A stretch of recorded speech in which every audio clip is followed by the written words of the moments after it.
Abu Dhabi residence ഉള്ളവർക്ക് ദുബായിൽ വണ്ടി രജിസ്റ്റർ ചെയ്യാൻ പറ്റുമോ എന്നുള്ളത് പലർക്കുള്ള ഒരു സംശയമാണ്. നമുക്കുണ്ടായിരുന്നു, നമ്മൾ ഒരു പ്രാവശ്യം ട്രൈ ചെയ്തു. അപ്പോൾ അതിൽ നിന്ന് കിട്ടിയ ഒരു എക്സ്പീരിയൻസ് ഉള്ള നിലക്കാണ് നിങ്ങൾക്ക് ഞാൻ പറഞ്ഞു തരുന്നത്. നമ്മൾ ഗൂഗിളിൽ നോക്കുമ്പോഴും പുതിയ ടെസ്റ്റിംഗ് സെന്ററിലും ചില സമയങ്ങളിൽ മൊറൂറിൽ ചോദിക്കുമ്പോഴും നിലവിൽ അങ്ങനെ ഒരു ഓപ്ഷൻ ഉണ്ട് എന്ന് പറയുന്നുണ്ട്. എങ്കിൽ പോലും ഇതിന് സപ്പോർട്ടിംഗ് ഡോക്യുമെന്റ്സ് ആയിട്ട് പല കാര്യങ്ങളും ചോദിക്കുന്നുണ്ട്. അപ്പം ഒറ്റവാക്കിൽ പറഞ്ഞു കഴിഞ്ഞാൽ നമ്മളെപ്പോലുള്ള ഒരു സാധാരണക്കാരൻ അബുദാബി വിസ ഹോൾഡർ ആണെങ്കിൽ നിങ്ങൾക്ക് ദുബായിൽ പോയി രജിസ്റ്റർ ചെയ്യാൻ കഴിയില്ല. മറ്റുള്ള എമിറേറ്റുകളെ അപേക്ഷിച്ച് ദുബായിൽ ഒന്നും കൂടി സ്ട്രിക്ട് പോളിസികളാണ് വണ്ടി രജിസ്ട്രേഷന്റെ കാര്യത്തിലുള്ളത്.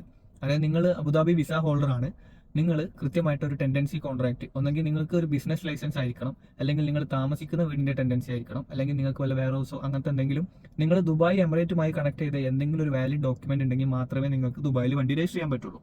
അപ്പോൾ കൃത്യമായിട്ട് അത് ശ്രദ്ധിക്കുക. നമ്മൾ ബിസിനസ് ഓണേഴ്സ് പറയുമ്പം അബുദാബി ബിസിനസ് ഓണേഴ്സിനും കഴിയില്ല. ദുബായിലെ ബിസിനസ്സിൽ ഏതെങ്കിലും അല്ലെങ്കിൽ ദുബായ് ഇഷ്യൂ ചെയ്തിട്ടുള്ള ട്രേഡ് ലൈസൻസ് ആയിരിക്കണം, അല്ലാണ്ട് അബുദാബി ഉള്ള ഒരാൾക്ക് ചെയ്യാൻ കഴിയില്ല എന്നുള്ളതാണ് കഴിഞ്ഞ ആഴ്ച ഞങ്ങൾ രജിസ്റ്റർ ചെയ്യാൻ പോയപ്പോൾ ഞങ്ങൾക്ക് കിട്ടിയ ഇൻഫർമേഷൻ. ഇനിയിപ്പം ഞാൻ നിങ്ങൾക്ക് വേറൊരു സൊല്യൂഷൻ എന്നുള്ള രീതിയിൽ ഞാൻ പറഞ്ഞുതരാം.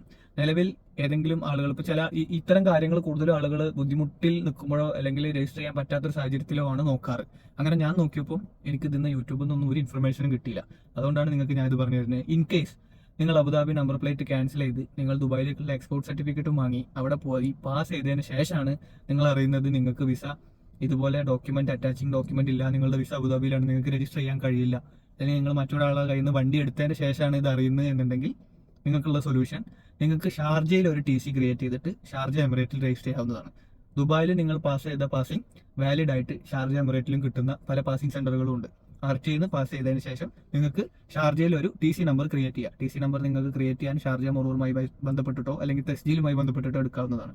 അത് കഴിഞ്ഞ് കഴിഞ്ഞാൽ MOI എന്നുള്ള ആപ്ലിക്കേഷൻ കൂടി നിങ്ങൾക്ക് രജിസ്റ്റർ ചെയ്യാവുന്നതേ ഉള്ളൂ. വളരെ സിമ്പിൾ മെത്തേഡാണ്. ഈ ടെസ്റ്റിങ്ങും ഇൻഷുറൻസും ഒക്കെ എടുത്തു കഴിഞ്ഞാൽ ഓരോ എമിറേറ്റിനും ഓരോ ഇൻഷുറൻസ് ആണ് വരുന്നത്. അബുദാബിയിൽ എടുത്ത ഇൻഷുറൻസ് നിങ്ങൾക്ക് മറ്റേ ഉള്ള എമിറേറ്റിൽ രജിസ്റ്റർ ചെയ്യാൻ നോക്കുമ്പോൾ സിസ്റ്റത്തിൽ വാലിഡ് അല്ല എന്ന് കാണിക്കും. അപ്പോൾ കൃത്യമായിട്ട് ശ്രദ്ധിച്ചിട്ട് വണ്ടി രജിസ്റ്റർ ചെയ്യാൻ പോവുക. നമ്മൾ കിട്ടുന്ന ഇൻഫർമേഷൻസ് കൃത്യമായി കേൾക്കുക. ഇപ്പോൾ എനിക്ക് വന്ന മിസ്റ്റേക്ക് അതാണ്. എനിക്ക് കിട്ടിയ ഇൻഫർമേഷൻ ഞാൻ കൃത്യമായി കേട്ടു, പക്ഷേ അവരൊരിക്കലും മെൻഷൻ ചെയ്തില്ല ഈ ബിസിനസ് ഓണർ എന്ന് പറയുന്നത് ദുബായ് തന്നെ ഇഷ്യൂ ചെയ്തിട്ടുള്ള ലൈസൻസ് ആയിരിക്കണം എന്നുള്ളത്. അത് നമ്മൾ അവരോട് ചോദിച്ചപ്പോൾ അവരും അതിന്റെ പുറകെ ചിന്തിക്കേണ്ട അല്ലെങ്കിൽ അത്ര ഡീറ്റെയിൽ ആയിട്ട് പറഞ്ഞു തരേണ്ട ആവശ്യമില്ല എന്നുള്ള രീതിയിൽ തന്നെയാണ് സംസാരിച്ചത്. അപ്പോൾ നിങ്ങൾ രജിസ്റ്റർ ചെയ്യാൻ പോകുമ്പോൾ ഇത്ര ഡോക്യുമെന്റുകൾ ഉണ്ടെന്ന് ഉറപ്പ് വരുത്തിയിട്ട് മാത്രം രജിസ്റ്റർ ചെയ്യാൻ പോവുക.